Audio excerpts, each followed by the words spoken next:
I reach to a level that either I do it at the top of my game or I rather don't do it, because I think that it's going to be even more dangerous and not worth it. No? It bonded my family a lot, especially my brother, my dad, and me. We share great memories. Motorcycling gave us, Felipe and myself and my other son, Nicolas, who also raced, a space to develop a new relationship beyond the parenthood and, you know, the relation father to son. I'm very, very proud of him. I'm proud of him because he's doing what he loves and he's great at it.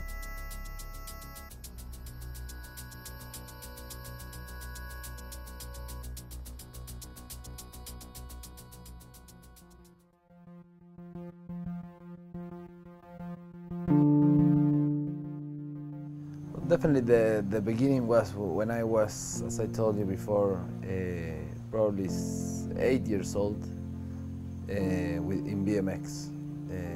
My dad gave me my first bicycle when I was really young, and I would always want to be in the bicycle. I built this BMX track for the kids, and so the natural thing was to take my kids along. I did that, and Felipe just loved it and became very good at that.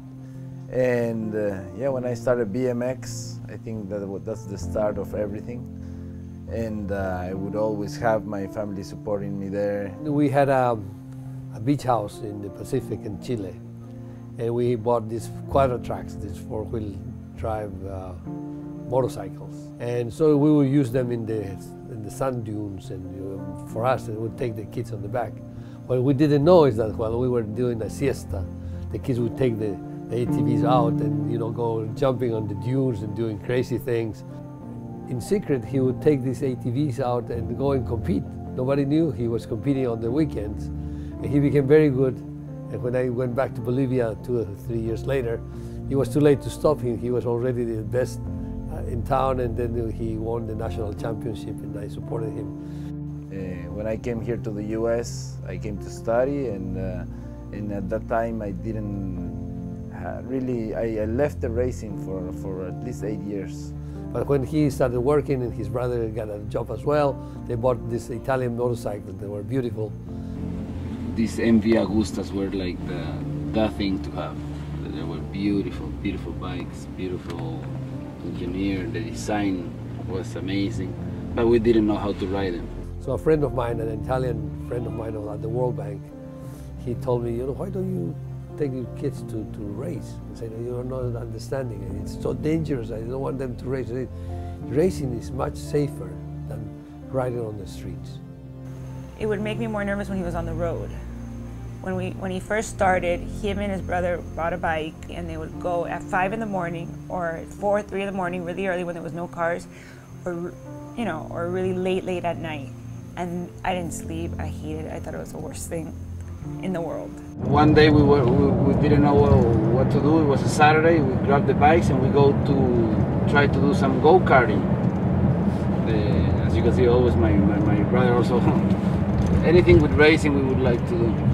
We went to do go-karting, and as soon as we get to the go-kart place, we hear this noise in Homestead of bikes, and they tell us no, that there's some bikes there, and you can go and put your bike and ride your bike on the track. We couldn't believe it. So we went there, and as soon as we went there, I mean, that was paradise. No?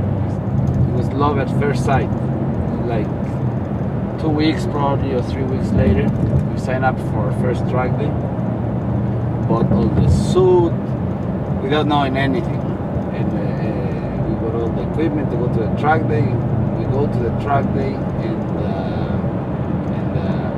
we arrived there, and of course we didn't have a trailer or anything, so we went riding the bikes the first time. We would go in the bikes, and maybe a friend of mine would come back with the stuff on the car behind us, and that's how it all started.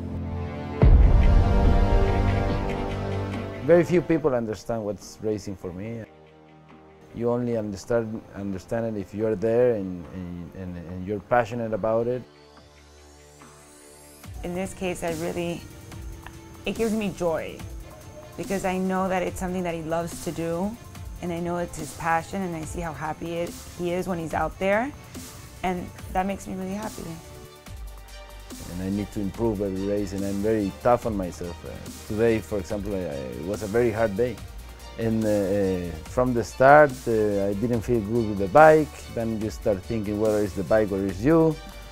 Then you end up crashing, and then you end up having problems with the bike and couldn't practice. And you see the other guys practicing, so you really get frustrated. But it's part of the sport, and it's the main reason that I really want to go tomorrow. You know.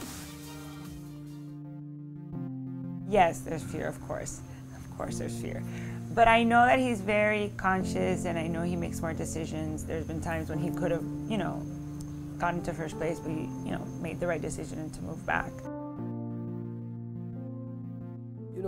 I always secretly hope that Felipe would stop racing because it's a very dangerous sport. You cannot sort of try your luck for so long.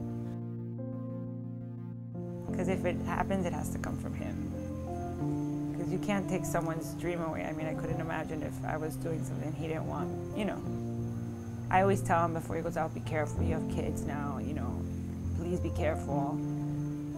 This, it's not your profession at the end of the day, it's something that you love to do, so just please be safe and, take cautious. But I would never tell him not to do it. I know that I'm going to stop racing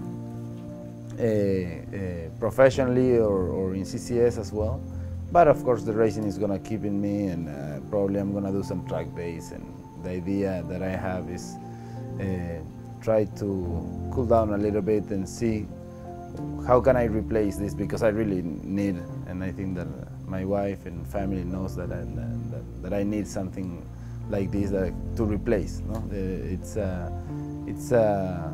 a thing that I need in my life and that I love. The most importantly is, I think, the relationship that he's brought in with his dad because of the bikes.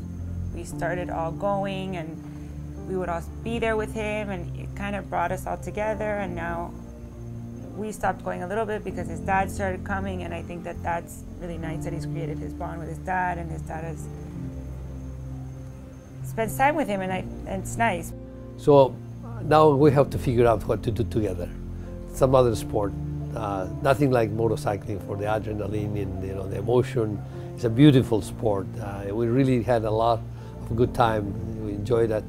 So we hope we can develop some common interest that will keep me flying down from Washington, where I live, to be with them. Let's see, it's going to be tough because motorcycling is so unique.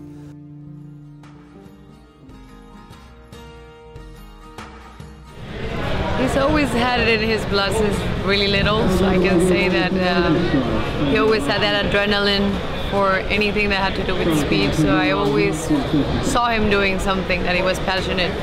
Either it was biking or motorcycles or four-wheelers, so I grew up seeing him like that, so it really is fascinating to see him come this far in MotoGP, so I'm very proud of him. Let's see what happens in his next chapter. We don't know yet. He hasn't told us, but I think whatever he decides to do in his next chapter, he's going to do a fantastic job because he's a very dedicated guy. I've been seeing my son since he was so small, running bikes, dirt bikes, then motorcycles, quad tracks, so it's been a whole journey. Seeing him running at this speed hasn't been easy at all for the family, especially for me and my ex-husband and Felipe's father as parents.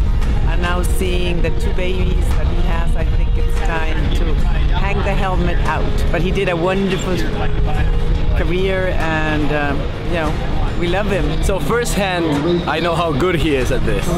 I can definitely be the one to really assure everybody that he's really good at this, but most importantly, it's not his skills, but it's his passion for the sport. And this sport has been a really nice platform for our family also to get together, get closer. So this is the end of a very nice chapter. And Felipe, I congratulate you, and and this is something that I think takes a lot of credit, I guess, and it's been a beautiful journey. You can definitely feel his passion. He breathes motorcycle racing. He knows everything about it. It's great to see him finally fulfill his dream of racing at a competitive level. And I mean, race after race, you see how he gets better and better, and determination grows. It's just great. It's great to see him be happy at what he likes to do. I think Felipe, you accomplish a lot in this sport, and I think this is the last race. So very proud of what you accomplished so far, and it's good to let the young kids race too. So it's a time to retire and have your own team MacLean. It's really been a pleasure to work with him. It's really great to come down here and support him and see firsthand exactly what he's putting his body through, and it just gives me that much more respect for him for what he does. And then also when we get into working and helping his muscles recover, I can't help but laugh at him because I see what he's doing and he's so excited to get back out there and do it all over again. He's at the top of his game now, and he's proved it up at Daytona. Lost it by a couple thousandths of a second. So if he is going to retire, we're certainly going to miss him, but hopefully he may change his mind and come back next year and start winning. So hopefully that's what he'll do, but if not, he's a great competitor, and we'll miss him.